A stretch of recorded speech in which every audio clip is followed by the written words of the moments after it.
Hi guys, this is a follow-on video from my previous Street Fighter kit harness video, which I will link to at the bottom of the video. I've had quite a few people who have asked me about that kit harness that I made and everything, so I thought I'd respond with a new product in that respect. That new product I will show you, and it will also be available for sale because it is now being produced in a small quantity. Before we start, yes, you're absolutely right. The observant of you probably has noticed that this is a different Street Fighter PCB.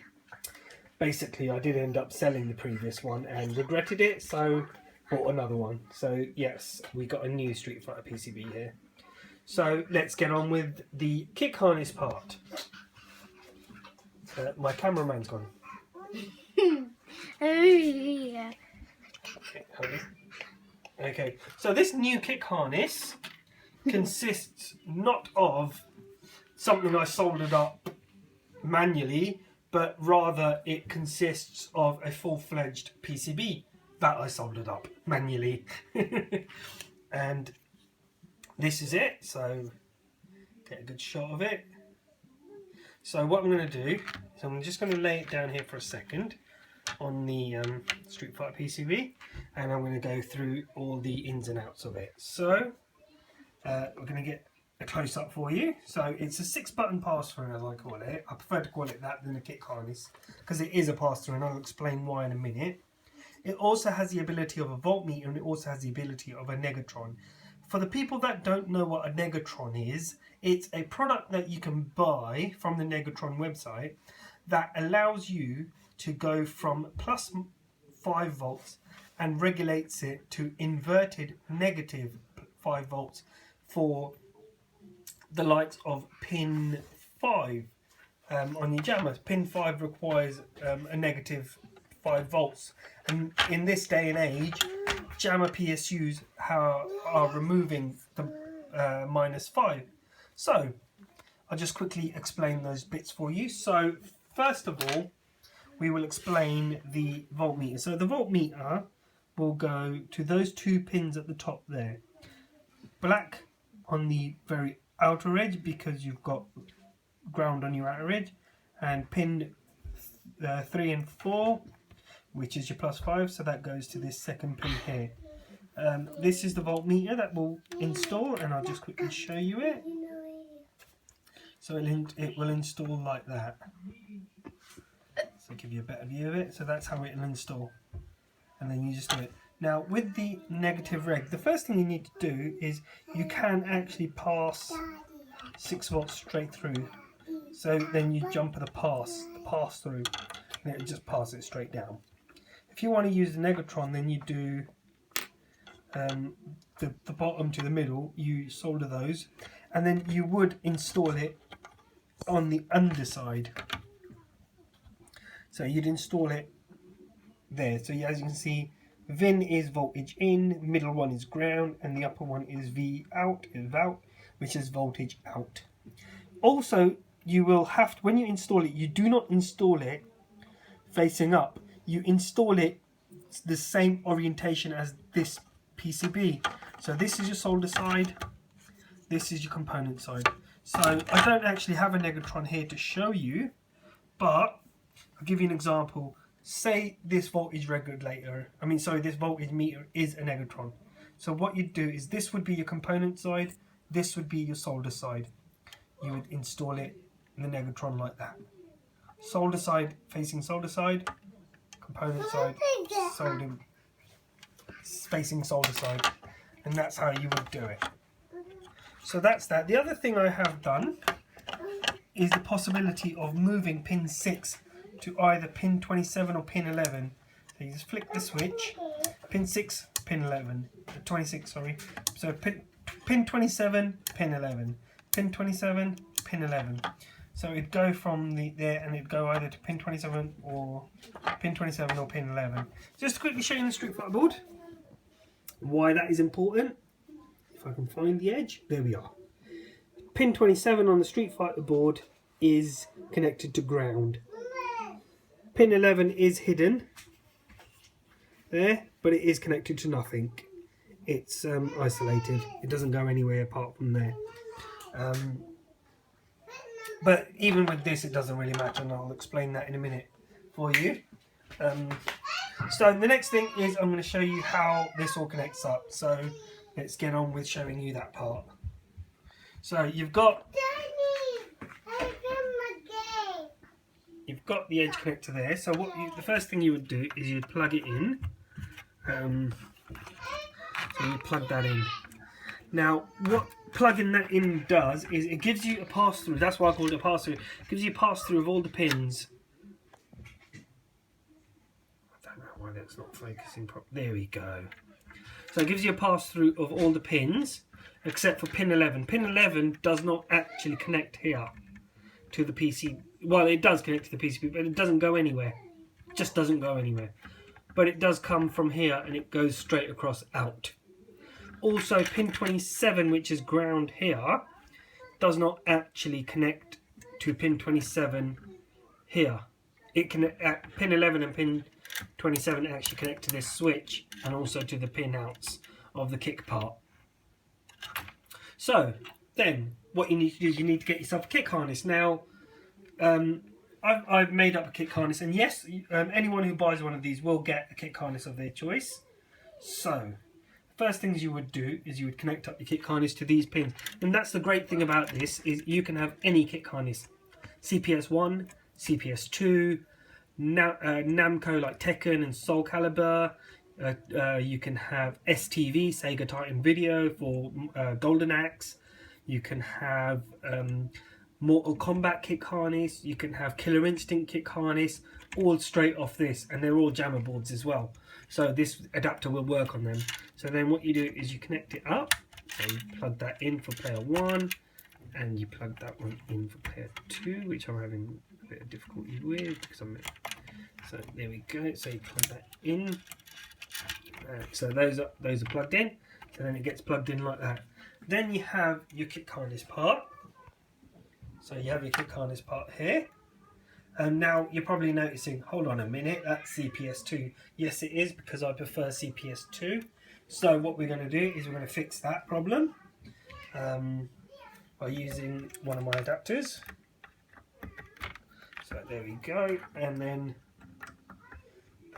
that'll connect on. So there we go. So we've just added on this. So now if we take a step back, we can see how it's connected. So there we have it. So that's how it's connected. Right there. And then you can just play. So if you've got your jammer loom, so what you do is, depending on where your jammer plus loom is, if it's on pin 27, you put pin 27. If it's on pin 11, you flick pin 11. That's pin 6, by the way. The other two pins are just next to it. 26 is 5, 24 is 4, 23 is 2, and so on and whatnot. 3, sorry. So that's how it is. So that's the first part of this adapter. There is a second part to this adapter, which I'll just quickly show and explain to you. Okay. So the second part of this adapter involves a few things, and it's for products, for example, like your Game Elf, your Happy Fish, or your Blue Elf, your Happy Fish, your Pandora's Box 3, your Pandora's Box 4, anything like that. This will also work with those, and I'll explain. Now, if you've got a Pandora's Box 4 and you don't actually have pin 27 routed to button 6, instead you've ground some of the older jammer cabs, or most likely all older jammer cabs will have pin 27 routed to ground. But pin 11, usually you will have either free for you to wire it up, or will be wired up as pin 6 or button 6. So this is what you do. So what you do is you will solder all of these jumpers here. 1, 2, 3 for player 1, and 1, 2, 3 for player 2. So that's 4, 5, 6. 4, 5, 6. So what that'll do is it will activate edge connected 25, 26 and 27. Once those 3 are activated, pushes forward. For pin 4 and 5, it'll just go straight to pin 25 and pin 26. But for button 6, which is pin 27, it comes through the switch. So what you do, instead of having it on pin 27 and sending it straight out, you flick it onto pin 11 and it'll come out of the Pandora at pin 27, but it will then redirect to the edge here at pin 11. So that's the benefit of that. The other benefit this has is if you don't even want to do that, if you're happy to just leave it at pin 27 and you have a Pandora, you can do that. But then you think, well, why do I even need this adapter? And you're absolutely right. You almost don't need this adapter. But why would somebody want this adapter still? Well, because you've got a voltmeter and you've got a Negatron on there. Now, Pandora's box won't need a Negatron, but some others might. But the voltmeter is something that you can always have, because if you know, in most of these like 16-1s and Blue Elves, Pandora's boxes and things like that, they do actually have a warning in the manual. If you read it, it says do not exceed 5.5 volts.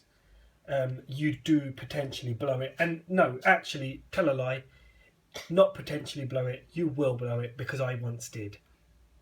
I blew one of the buffer chips on the credit button when I put it up to 6 volts. I put it up to 6 volts. I don't know why I did it, and I plugged in one of my one of those boards, and I did blow one of the buffer chips. So I couldn't do player 1 start. And I mean, it was an easy fix. I just changed I changed the blown buffer chip, and the board worked again. But yes, overvolting it will kill those boards. So that's why voltmeter on there, good idea to have. So this is the product. This is how they will come. What I will do is, at the time of sale, you can let me know whether you want CPS 1 kick harness or a CPS 2 kick harness, or if you want Killer Instinct or Mortal Kombat or whatever. All you have to do is just give me a message on the notes when you buy one to tell me what pinout you want or what connector you want on there, and I'll do that. I don't really sell these, but I do have a load of them, so I can always sell you one of these if you want. I do have them up back to front as well, so CPS 2 to CPS 1, so it plugs in on this side to your CPS 2 board, and then on the upper side you've got CPS 1 kick. I do have those. I think I have an STV one as well, adapter as well. Basically, just ask me if I've got an adapter if you want one, and I'll let you know which one I have and if I do. But I've been rabbiting on for 13 minutes now, coming on 14, and I'm hoping I've explained this product as well as I possibly can. One thing I will quickly say before I do end this video is I did put Negatron because Negatron is an established product. But I am working on one of my own negative regulators, and I decided to aptly name it, not very creatively at least, Negreg. Negative regulator, Negreg. If it all works out, and if my circuit is right, which I think it is, then it's something that I can provide as well as a negative regulator. But Negatron, you can go on Negatron's website and you can buy a Negatron from their website in the time being. If you need one. I think they're $19.99 UK. They do international shipping, but I think they charge in Great British Pound, and they're $19.99 from what I remember. But yep, so there we have it. That's the video on the new Street Fighter 2 kick harness bypass pass-through adapter with a load of extra features on there, which should make it quite cool. So there we have it. Thank you very much for watching this video, and I hope you enjoyed it. Click a like if you like it. Click a comment if you want to say something. It's nice to hear people's comments when they do sort of watch my videos. And thanks a lot. Speak to you soon.